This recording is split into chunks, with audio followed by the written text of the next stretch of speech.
예, 오늘은 민주당 이재명 대표에 관련된 얘기를 좀 하겠습니다. 11월 15일 날 공직선거법 허위사실 공표로 이재명 대표가 징역 1년에 집행유예 2년을 받았죠.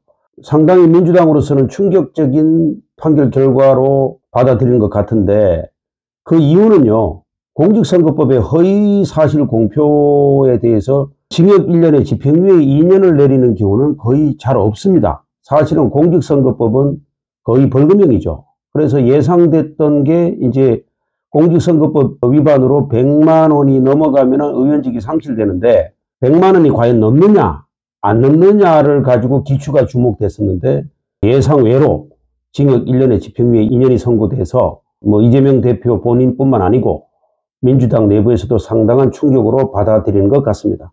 물론 항소는 했겠죠.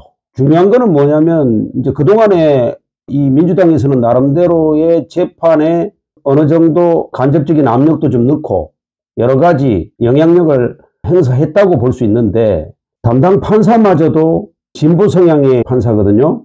그분이 한 부장판사라는 분이 진보 성향의 판사였는데, 이제 정치적 색깔도 통하지 않고 그대로 야당 대표에 대해서 징역 1년에 집행유예 2년을 선고했다. 그러면 민주당 내부의 분석은 어떻겠습니까? 정치적 색깔도 이제 통하지 않는구나. 진보 성향의 판사도 진보 성향의 피고인에 대해서 엄벌하는구나. 이런 분위기가 깔려 있는 거죠. 두 번째로 이제 항소를 했지만은 사정 변경의 원칙이라는 게 있죠. 그래서 1심 판결이 그대로 특별한 중요한 증거를 뒤집지 않는 이상은 그대로 1심 재판이 유지된다. 그러면 거의 변화가 없을 것이다라는 여론이 지배적이죠.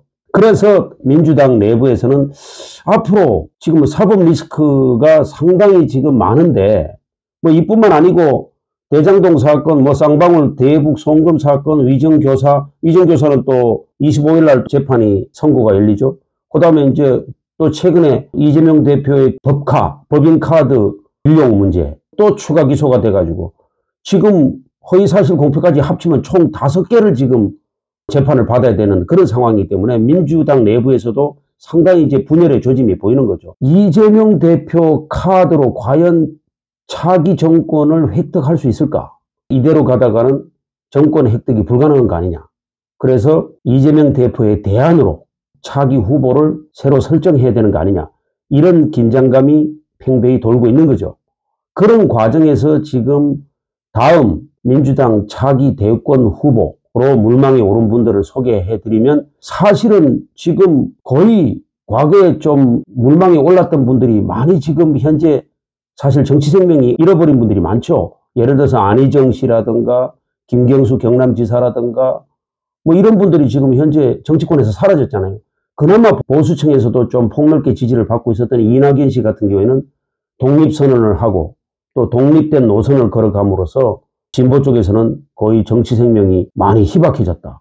그러면 지금 남아있는 분이 거론되는 분들이 김동연 경기지사와 김부겸 전 총리를 말할 수 있는데, 김동연 경기지사는 아무래도 폭넓게 지지층을 갖고 있다고 보기는 좀 어렵고, 아마 민주당 내부에서는 이재명 차기 대권 후보의 대안으로 김부겸 전 총리를 아마 물망에 두고 있는 거 아니냐, 이런 분위기가 있는 것 같아요. 보수 쪽에서는 어차피 잠룡들이 많죠. 굳이 이름을 댄다면 홍준표, 오세훈, 김문수, 한동훈, 유승민, 기라성 같은 보수 후보들이 잠룡들이 많죠. 근데 지금 민주당 쪽에 야권 쪽에서는 그렇게 뚜렷하게 내세울 만한 야권 후보가 없다 이 말입니다.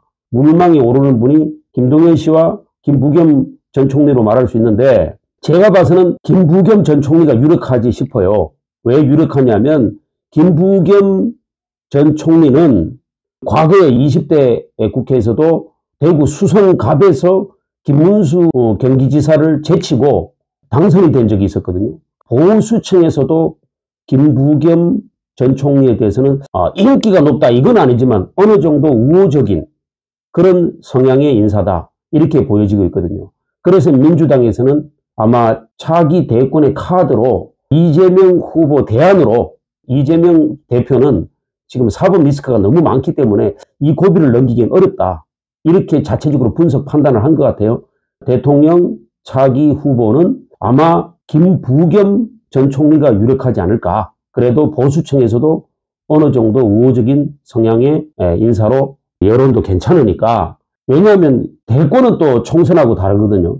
그래서 거기서 과연 당선될 수 있을까? 이런 의문점을 봤을 때는 그래도 보수층에도 약간 이미지가 괜찮은 김부겸 전 총리가 차기 대권 후보로 가장 유력하지 않나, 이렇게 자체적으로 민주당에서는 분석 판단한 것 같습니다. 앞으로 이제 이건 두고 봐야 알겠지만 이재명 대표의 재판으로 민주당 내부에서는 상당히 지금 분열 조짐이 보이고, 그런 과정에서 차기 대권 후보로 물망에 오른 분들을 오늘 말씀을 드렸습니다. 다음에는 다른 유익한 주제를 가지고 여러분들을 찾아뵙도록 하겠습니다. 오늘은 이것으로 줄이겠습니다. 감사합니다.